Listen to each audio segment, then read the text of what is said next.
Hello बच्चों, good morning. आज हम पढ़ेंगे संवित सीरीज हिंदी विद्या भाग fourth, class fourth. Lesson number है 9। लेसन का नाम है शिमला की सैर। इस लेसन में हमने पढ़ा था कि एक पत्र है जो एक सहेली अपनी सहेली को लिख रही है। अनन्या को लिखा है किसने? प्रेरणा ने। चंडीगढ़ 15 जून 2020। प्रिय सखी अनन्या, तुम्हारा पत्र मिला। आशा करती हूँ कि तुम्हारे घर में सभी सकुशल है, सानंद होंगे। अपने पत्र में तुमने बताया कि इन छुट्टियों में तुम देहरादून अपनी मौसी के यहाँ गई थी। देहरादून के दर्शनीय स्थलों के बारे में पढ़कर अच्छा लगा। मैं भी कभी अपने माता पिता के साथ वहाँ घूमने जाऊँगी। तुमने मुझसे भी मेरी छुट्टियों के बारे में पूछा है। मैं तुम्हें अपनी शिमला की सैर के बारे में बताना चाहती हूँ। इस बार गर्मी की छुट्टियों में स्कूल की ओर से शिमला जाने का कार्यक्रम बनाया गया। मैंने भी अपने मम्मी पापा से इस यात्रा पर जाने की अनुमति ले ली। वे दोनों मुझे रेलगाड़ी में बिठाने के लिए चंडीगढ़ रेलवे स्टेशन तक आए। कुछ देर बाद रेलगाड़ी चल पड़ी। मैं अपने मम्मी पापा को तब तक देखती रही जब तक वे आंखों से ओझल नहीं हो गए। थोड़ी देर बाद हम सब सहेलियों ने अंतराक्षरी खेलना शुरू किया। हम सब मिलकर हंसते गाते कब कालका पहुंच गए पता ही नहीं चला। आगे की यात्रा हमें शिमला जाने वाली छोटी लाइन पर रेलगाड़ी से करनी थी। हमारी अध्यापिका ने हमें रेल मार्गों के महत्व के बारे में बताया। रेलगाड़ी शिमला की ओर बढ़ रही थी। प्रकृति के सुंदर दृश्य एक एक करके हमारी आंखों के सामने से दूर हो रहे थे या गुजर रहे थे। कहीं घने जंगल, कहीं ऊंचे ऊंचे पहाड़, कहीं कल कल बहते झरने।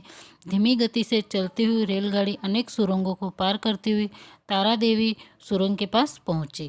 तारा देवी स्टेशन पर कुछ देर रुकने के बाद गाड़ी शिमला पहुंच गई। अब हल्का अंधेरा हो, थोड़ी थोड़ी ठंडक हो गई थी। हमारे ठहरने की व्यवस्था स्टेशन के पास एक होटल में थी। हम सब पैदल ही वहां पहुंच गए। हमने कमरों में अपना सामान रखा और मुंह हाथ धोए, कपड़े बदले और फिर टहलने के लिए निकल पड़े। हम टहलते टहलते रिज पहुंच गए।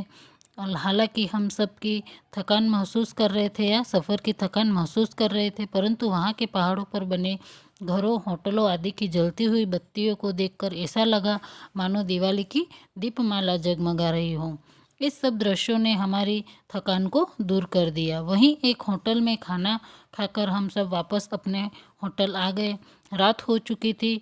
हम में से किसी की भी आंख में नींद नहीं थी। मौज मस्ती करते करते कौन कब सोया पता ही नहीं चला। अब हम लेसन आगे का पढ़ेंगे। अगले 2 दिन और 2 रातें हमने शिमला और आसपास के स्थानों पर घूमने में बिताई। मतलब वो गए, उसके बाद 2 दिन वो और 2 रातें शिमला में सभी लोग रहे थे और उन्होंने शिमला तथा उसके आसपास के क्षेत्र में घूम के ये दिन निकाले या उनमें उन्होंने मज़े किए। पहले दिन हम शिमला में ही घूमे। हमें लक्कड़ बाज़ार, लोअर शिमला, अपर शिमला, मॉल रोड, रिज आदि में घूमने में बहुत आनंद आया। पहले दिन तो हम लोग लक्कड़ बाज़ार, लोअर शिमला, अपर शिमला, मॉल रोड, रिज आदि में बहुत घूमे और बहुत मज़े किए या बहुत आनंद प्राप्त किया। हमने वहाँ थोड़ी बहुत ख़रीदारी भी की और हमने वहाँ पर थोड़ी बहुत ख़रीदारी करी। अगले दिन हम जाखू मंदिर गए। दूसरे दिन हम लोग जाखू मंदिर गए। हनुमान जी का यह विश्व प्रसिद्ध मंदिर शिमला के पास जाखू नाम की पहाड़ी पर स्थित है। यह हनुमान जी का मंदिर है और शिमला के पास एक जाखू नाम की पहाड़ी है, वहाँ पर स्थित है। यहाँ देश विदेश से लोग दर्शन करने आते हैं। जाखू पहाड़ी पर जो हनुमान जी का मंदिर है, वहाँ पर देश और विदेश से लोग दर्शन करने के लिए आते हैं। ऐसी मान्यता है कि राम रावण युद्ध के दौरान जब लक्ष्मण जी मूर्छित हो गए थे, तब हनुमान जी उनके लिए संजीवनी बूटी लाने गए थे। आप लोगों ने रामायण में देखा होगा कि राम और रावण का युद्ध हुआ था, जिसमें लक्ष्मण जी मूर्छित हो गए थे या बेहोश हो गए थे। तब हनुमान जी उनके लिए संजीवनी बूटी, मतलब जो उस समय दवाई का कार्य करती थी, उस बूटी को लेने के लिए वो इस पहाड़ी पर गए थे। आकाश मार्ग से जाते समय उनकी नज़र यहाँ तपस्या कर रहे यक्ष ऋषि पर पड़ी। बाद में इन्हीं यक्ष ऋषि के नाम पर इस पहाड़ी का नाम जाखू पड़ा। हनुमान जी विश्राम करने और संजीवनी बूटी का परिचय प्राप्त करने के लिए इस स्थान पर उतरे। वहाँ आज भी उनके पद चिन्हों को संगमरमर से बने चबूतरे पर सुरक्षित रखा गया है। जब हनुमान जी संजीवनी बूटी लेने के लिए जा रहे थे तो उनकी नज़र वहाँ पर तपस्या कर रहे यक्ष ऋषि पर पड़ी थी और इसी ऋषि के नाम से इस पहाड़ी का नाम भी जाखू पड़ा। हनुमान जी वहाँ पर विश्राम करने के लिए रुके थे और संजीवनी बूटी का परिचय प्राप्त करने के लिए भी उस स्थान पर उतरे। वहाँ आज भी हनुमान जी के जो पैर हैं उनका चिन्ह, पद चिन्ह मतलब पैरों के चिन्ह जो है उनको संगमरमर के चबूतरे से अच्छे से मतलब चबूतरा बनाकर संगमरमर से चबूतरा बनाकर उसको सुरक्षित रखा गया है। यहाँ हनुमान जी की 108 फीट ऊंची प्रतिमा है। यहाँ हनुमान जी की 108 फीट ऊंची प्रतिमा स्थापित की गई है या है। अगले दिन सुबह हम नाश्ते के बाद बस द्वारा वापस चल पड़े।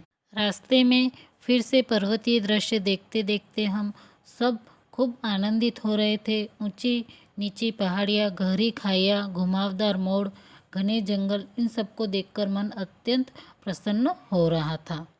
जब हम लोग शिमला से वापस आ रहे थे तो रास्ते में हम लोगों ने ऊंचे ऊंचे पर्वत देखे, ऊंची ऊंची पहाड़ियाँ देखी, गहरी खाइयाँ देखी, घुमावदार मोड़ देखे, घने जंगल देखे और इन सबको देखकर हमारा मन बहुत ही खुश हो गया था। चंडीगढ़ पहुंचकर सब बस स्टैंड से हम सब बच्चे अपने अपने माता पिता के साथ घर लौट आए। चंडीगढ़ पहुंचने के बाद हम सब अपने अपने माता पिता के साथ अपने अपने घर लौट आए।